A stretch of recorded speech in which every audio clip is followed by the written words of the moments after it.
Hello, fellow Rebel Capitals. Hope you're well. So, very unfortunate story. We had a political or a presidential candidate, a politician in Ecuador, who was assassinated yesterday. And I know a lot of you may be thinking, oh, well, that's Ecuador. Who cares? But I think this is something that's very important for Americans, people in the West, or really whatever country you live in, to be cognizant of. And I'll tell you why. But first, let's get into actually what happened. Again, very sad story. And as someone who has lived in Ecuador back in 2013 or so, spent a lot of time there, got a lot of friends there. A lot of the friends that I have, Angie and Joaquin, are Ecuadorian. And Sebastian, who still works for me, is Ecuadorian. He's in Quito, actually, as we speak. And I called him to get some intel on this story prior to going live. So I'll share that with you guys in just a moment. Let's get into the story here. And this was the gentleman, Fernando Vicencio. And he was on the right, I guess, if you want to call it that. He was an investigative journalist, and I guess he became a politician, and he was very anti-corruption, very anti-drug lords, and he paid the price. His political campaign was, "It's time for the brave." I'm reading here from this. This is from BBC, I believe. Yeah, from BBC. Ecuador politician murdered, prison gangs and terror reign. 5 years ago, the words Fernando Villavicencio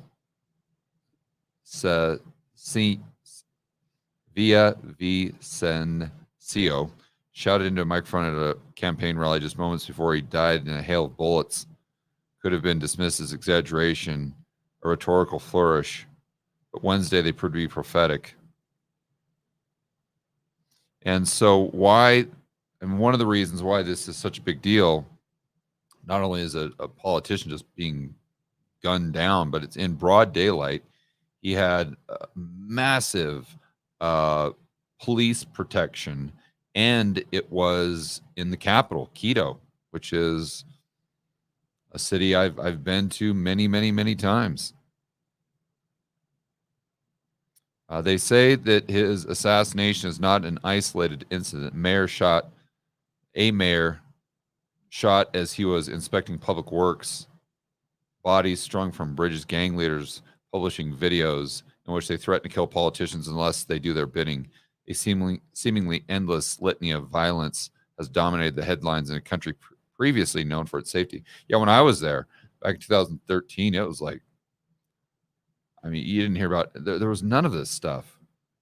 I mean, it was, I'm sure still is, a big spot for expats, for retirees. Cuenca, very popular. The coast, Salinas, and up in Olón and Montanita, where I was, very, very popular with expats, retirees, for just its low cost of living, its safety, its healthcare, all the things that you would want as a retiree. So I called Sebastian, who is actually in Quito right now, and I told him, how the media was portraying this. And I asked him, is it accurate? Are they spinning it? What's really going on the ground there? And he said, no, this is very accurate. He said, it's complete chaos. I said, what's kind of the atmosphere? And he said, well, obviously it's a big deal that the guy got shot, but he said, honestly, people are more worried about their own safety, and it's not just as a result of this assassination, but maybe even more so what has happened since, call it 2018, 2019.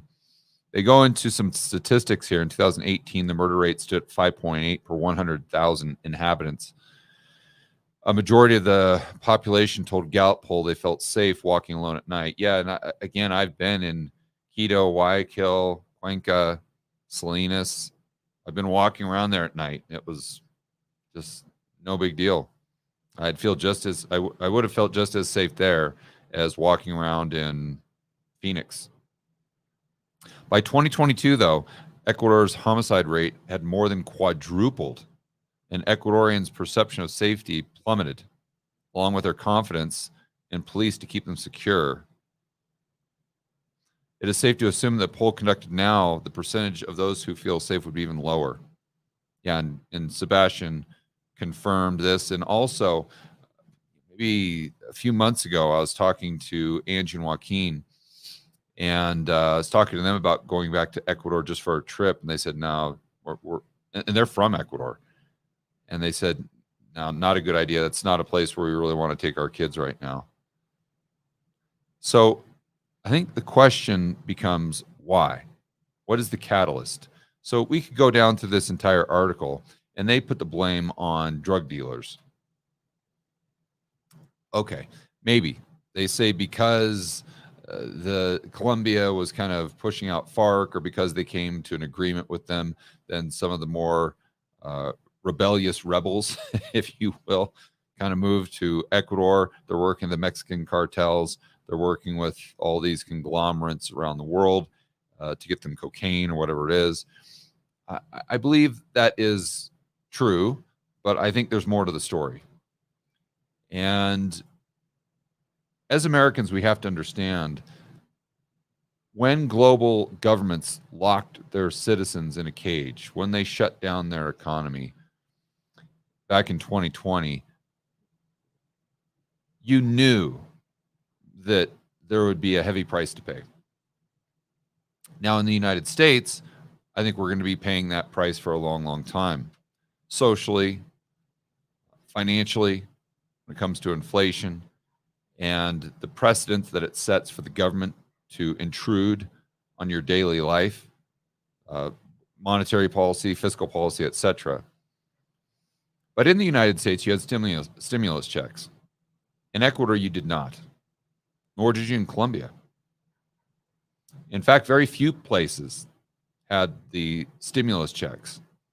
And I don't know of any place that had them to the extent that they were given out in the United States. So let's just kind of rewind back to 2020 for a moment. And just imagine a United States where they did not hand out stimulus checks. They didn't do PPP. They didn't do any of these things. Now, I would argue that there should not have been any bailouts. Actually, you know what's interesting about those stimulus checks? I think, I don't know what side of the I would land on, but I think there is a good argument, because if the government is going to force you to shut down your business, there should be compensation there. If the government isn't going to allow you to go to work, now, obviously, I don't think they should have done that in the first place. What should they have done? Well, in my opinion, they should have let people be. They should not have forced people into a cage. They should have let them go to work if they want to. They should have been honest about the statistics. They should have been honest. They should have disclosed every single thing that they know about the cerveza sickness. And then they should have given a warning if they feel that was appropriate. But they should have let people make their own decisions. And I would argue that if they would have let people make their own decisions, that we would be far better off today as a result. And I would say the same thing for Ecuador. I would say the same thing for Colombia. You know, part of the reason, where I'm going with this, is I think part of the reason that you had such a dramatic change from 2018-19 to 2022-23 is because the government policies regarding the cerveza sickness. And when you're going to force poverty upon people, they're going to get pissed. And you're going to have unintended consequences. And people are going to feel hopeless. And when they feel hopeless, do they turn to organizations like this that give them some form of hope? When I say this, I mean gangs. The answer is yes, especially young men. And I think the overall message that I want to communicate with this video is that when you have these fundamental shifts in society that are thrust upon the average Joe and Jane from the government, whether it's a war, whether it's lockdowns, some massive event, you're going to have some severe unintended consequences. And a lot of times those consequences show up years and even decades later.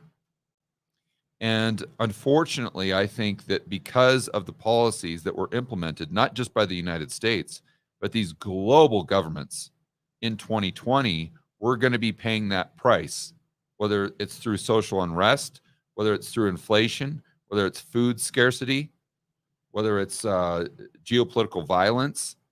It's going to it created a powder keg, or it lit an existing powder keg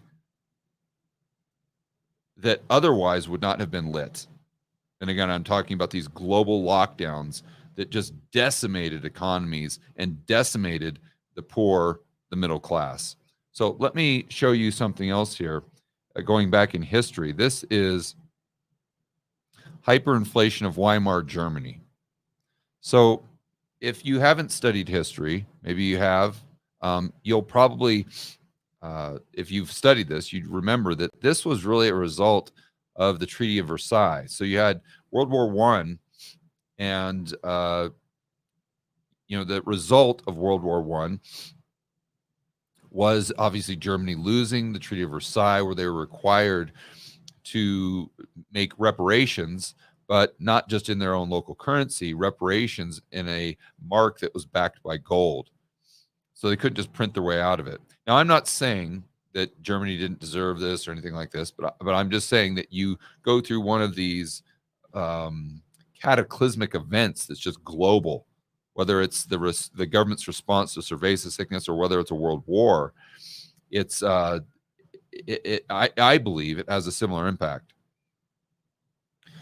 And so because of Germany losing the war, they got to sign this treaty. They have really no way out but to print money to buy a solid currency or buy gold to make these reparations, which is one of the reasons, one, that they experienced hyperinflation. Now, there were a lot of variables. They were printing money long before this. They were printing money to go to war to begin with.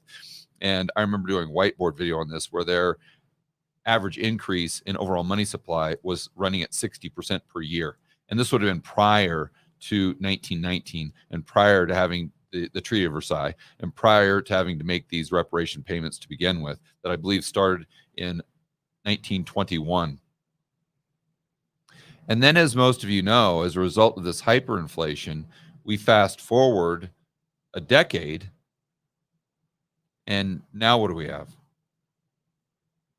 Now you have the political party that I can't really name on YouTube that takes over in, I believe it was 1933. And by the way, when they took over, that one polarizing political figure that you guys know who I'm referring to there, we'll just call him the German dictator of the 1930s. Most people believe that he just kind of forced his way into power. He didn't. He was elected democratically. And he had a minority vote, but there was like 4 or 5 politicians running. So even with under a 50%, that's what I meant by minority, under a 50% vote, he still won. And then his political party came to power. And as a result, that's takes us into the 1930s, and that takes us straight into World War II. So World War I, you had this domino effect. You had this butterfly effect, if you will, turns into the Treaty of Versailles, turns into hyperinflation, turns into the German political party of the 1930s, turns into the Holocaust, turns into World War II, etc. Then, of course, from there, I think if you want to take it even a few steps further, that takes us right into Bretton Woods. That takes us onto the dollar, the quasi gold standard, if you will, and dollar officially being world reserve currency. And that takes us right into the euro dollar system, which you could blame the GFC on.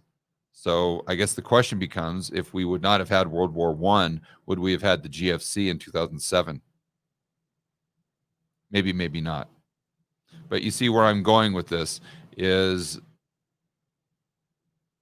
I don't think you should lose sleep over this, but I think this is something to be cognizant of, that what we did, what the global governments did in 2020 was effectively the exact same thing as a world war as far as its level of impact on society and the global economy. And therefore, we should expect that over the next few years, maybe even the next decades, that we will still be paying for those bad decisions. We will still have unintended consequences come up as a result. Hopefully, it won't be World War III. But I think this, what's going on in Ecuador right now, is a direct reflection of that. And I think that you could see, again, I'm not saying that there's going to be assassination in the United States or anything, don't get me wrong, but I'm saying that you could see further unrest. You could see more inflation. If you see, and I'm not talking about the near term, I'm talking about over this decade. And if people have a hard time paying for food, if people have a hard time putting a roof over their head, usually that means they get out the pitchforks and the torches and they go to the streets, or maybe some of the younger men go into gangs, they go into drugs, they do things that are, let's just say, unproductive, and society as a whole has to pay a price.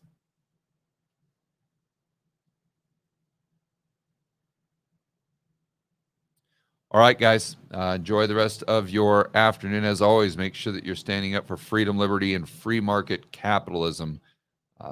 We are imperfect humans living in an imperfect world, but the best system that we have is small government and free markets.